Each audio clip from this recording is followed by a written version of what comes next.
కార్తీక మాసంలో శివారాధన దీపారాధనతో పాటు సత్యనారాయణ స్వామి వ్రతం కూడా చేసుకుంటే ఆయురారోగ్యాలతో పాటు అష్టైశ్వర్యాలు కలుగుతాయని పండితులు చెబుతూ ఉంటారు.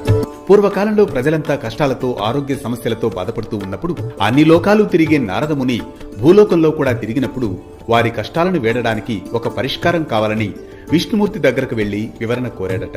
అప్పుడు సత్యనారాయణ స్వామి వ్రతం చేయడం వల్ల వారికి అన్ని కష్టాలు పోయి సుఖశాంతులతో ధనవంతులై బతుకుతారని విష్ణుమూర్తి చెప్పారట. ఈ వ్రతాన్ని నియమనిష్టలతో జరుపుకోవాలని, ఒకవేళ వీలు కాకపోతే ఈ వ్రత కథలు వినడం ద్వారా కూడా అనేక ప్రయోజనాలు కలుగుతాయని సెలవిచ్చారట. అందుకే చాలా మంది ప్రతి ఏటా క్రమం తప్పకుండా ఈ సత్యనారాయణ స్వామి వ్రతం చేసుకుంటూ ఉంటారు.